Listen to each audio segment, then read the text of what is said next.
our 1971 K20 chassis, the original chassis that's got all the four-wheel drive stuff. And the plan is to blow this chassis apart, remove the front axle, the rear axle, and then we actually have to create a blueprint from where all of the appropriate cab mounts, spring hanger, core support mount, axle centerline, we have to figure out where all of that stuff is in relation to one another. And so the plan is going to be, like I said, blow this whole chassis apart, get it stripped down so that it's two bare frame rails. And then to make measuring easier and to make layout easier, I 3D printed a couple of these alignment, basically pucks, that we will then be able to set in the appropriate body mounts, and then through that center hole we'll drop a plumb bob down to our big fixture table, and we'll be able to map out the exact locations and heights of all of those different components. So we kind of did similar kind of measuring tools for the front as well. So where that spring pocket is, I 3D printed this, essentially this sleeve that has a indexing groove that we will put right in there like that, and then drop a plumb bob straight down from the middle so that we can get an exact, precise measurement as to where that spring mount is. And again, we'll kind of do the same thing for the bump stop, which represents the axle center line. And then we will move our way backwards, getting the cab mounts, and then obviously the front bed mounts. Now, our new frame rails from Art Morrison duplicate the profile of these frame rails, but with one major difference. This chassis is a long box, and our frame rails from Art Morrison are for a short box wheelbase.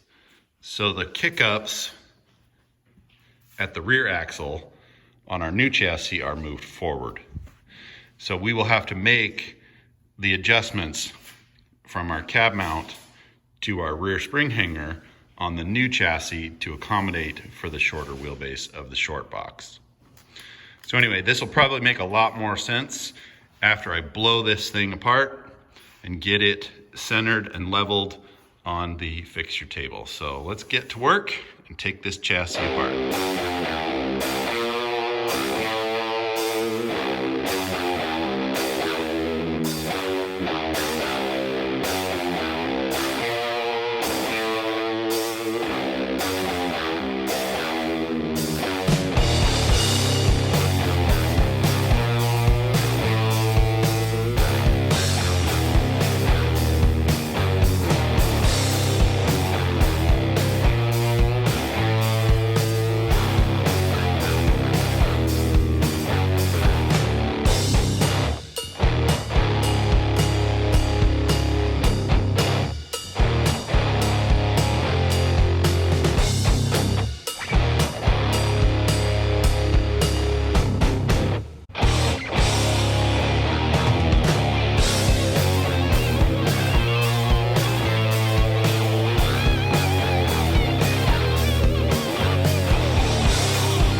So now that the old chassis is blown apart and we have it set up on our fixture table, here you can see I've got an 8-foot and then two 4-foot tables kind of bolted together, and I have those leveled completely. And so I've set the old chassis up on the fixture table, and then I just use these RV leveling stands to get it so that this main middle section of frame rail I'm going to use as my 0 point. And I've got the old trusty laser level, And you can see that I'm using the very top of that frame rail as my datum, so to speak, as well as the surface of the table to make all of my measurements and reference points off of.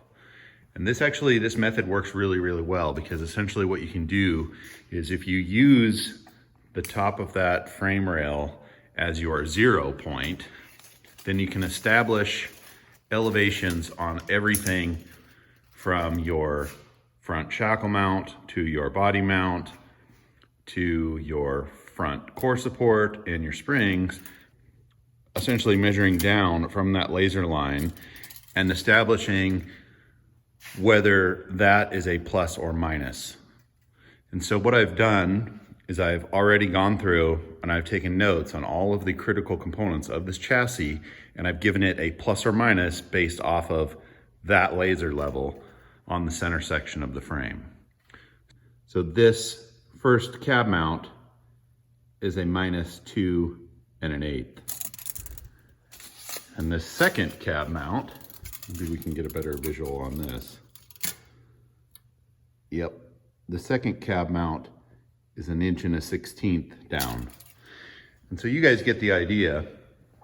We can go through and get an elevation of every single one of the critical components. Now, for the placement front to back, again, going a little bit old school here, because this chassis is level, we're just dropping plumb bobs from center lines of all these critical components. So there you can see that's where that center axle bump stop is. And from that point, it's very straightforward.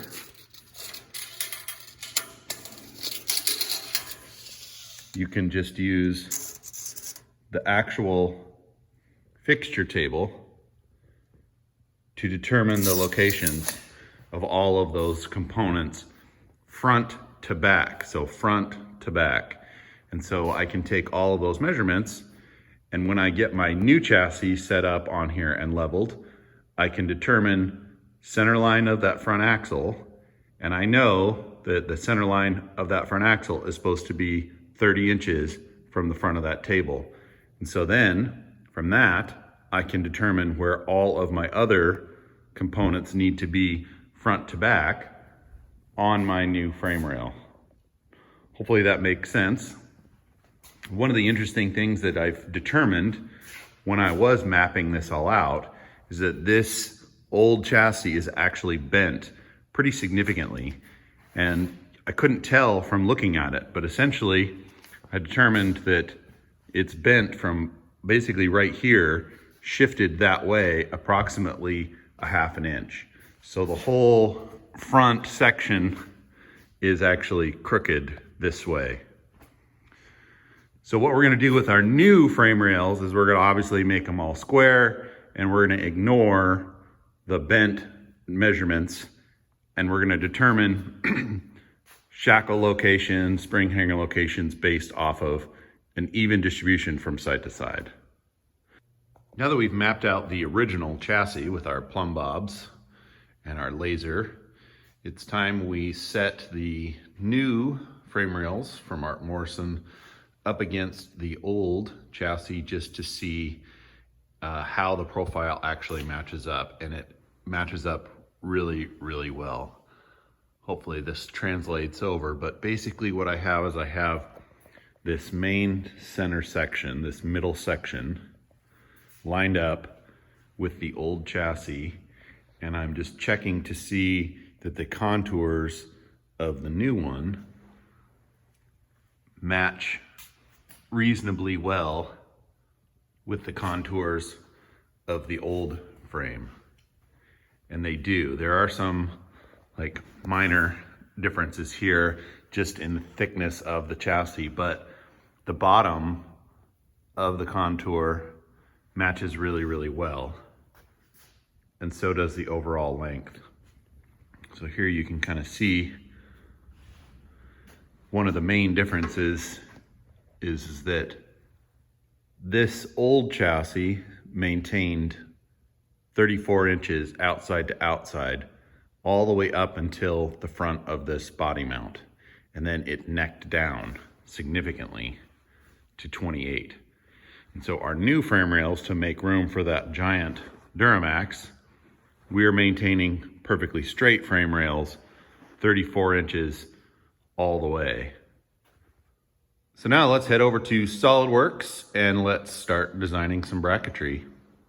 So here we have the frame rails laid out on the fixture table. And what we have done is we have put a piece of tape along the table and then marked all of the important locations along the table so that it's easy and we can always go back and reference from the edge of the table.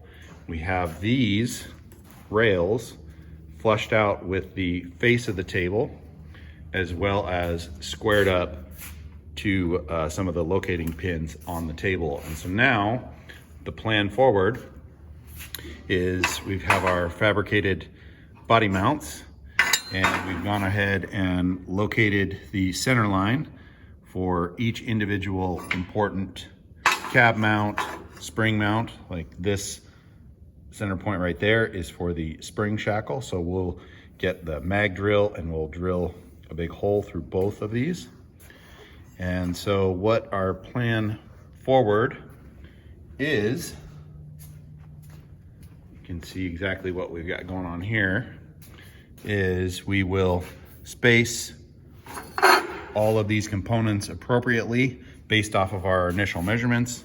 And then we will also line up the indexing tab or reference mark right there with our scribe mark for every single piece. So spring shackle, front mount, front cab mount, rear cab mount. This is the fabricated piece that is for our first bed mount. And so it, again, will line up exactly like that. We'll weld that in place. And then we also do the same thing with the rear spring hanger. And then we have a location for our shackle flip kit, rear shackle location. So as you can see, everything is indexed on the fixture table. It's all squared up on the fixture table. We have a mirror image of all of the marks on both sides of the table so that essentially we can go through and we can weld all of the mounts on this rail, all of the mounts on that rail, and then we will stand this up, and then we have these cross members that will weld in accordingly to get this whole thing locked into place. So enough talking, let's get to work.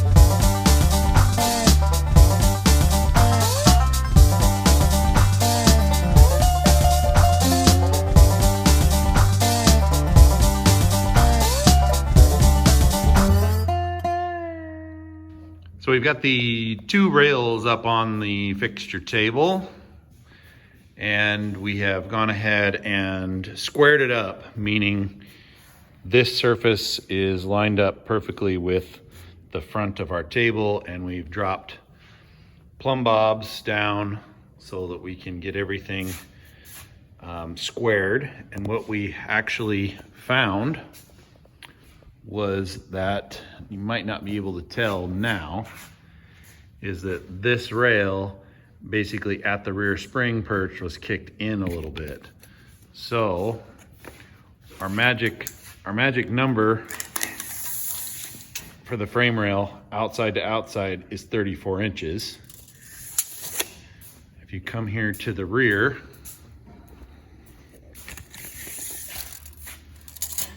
we've had to muscle this one around quite a bit, and we are 33.5. This rail, which would be the driver's side, is perfect. This passenger rail basically from right there is perfect. And then this hoop section kicks in. And this is all to be expected. This stuff is not perfectly squared up. I mean, they do the best that they can, but if you watch, like, I can move that rail quite a bit. So what we've done is, again, we're working from the good section of the frame. We got this cross member tacked into place, got everything straightened out with a whole bunch of clamps, a whole bunch of spacer blocks to get all of the offsets correct. And we're just working our way back towards the rear. And we'll put this cross member in about 6 inches away from the end. So we'll have another cross member, probably the final cross member for now, 6 inches away from the end of the rail.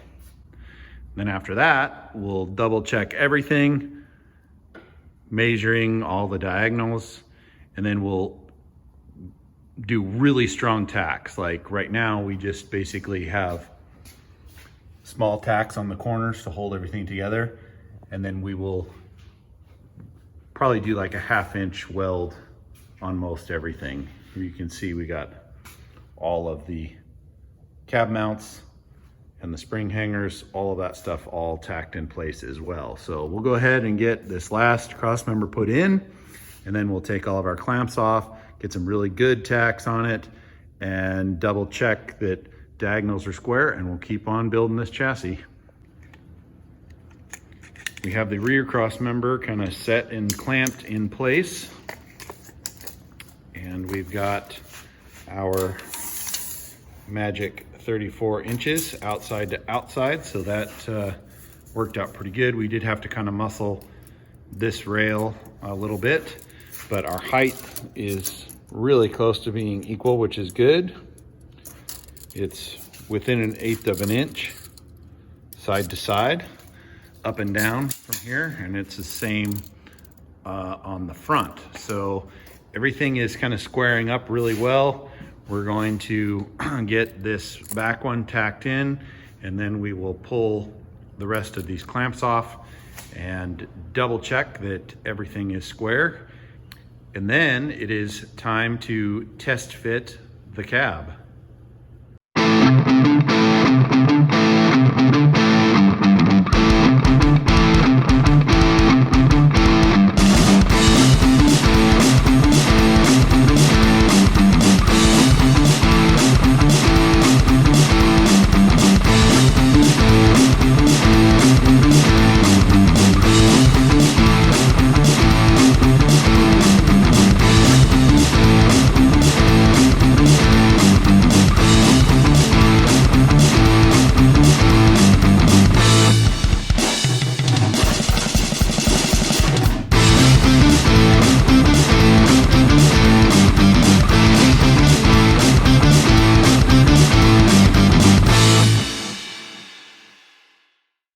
Okay guys, that's gonna wrap up this video. As you can see, we've already started to do some of the suspension mock-up, but for those details, you're gonna need to subscribe to the channel, hit the like button, and we will catch you on the next one. Thanks for watching.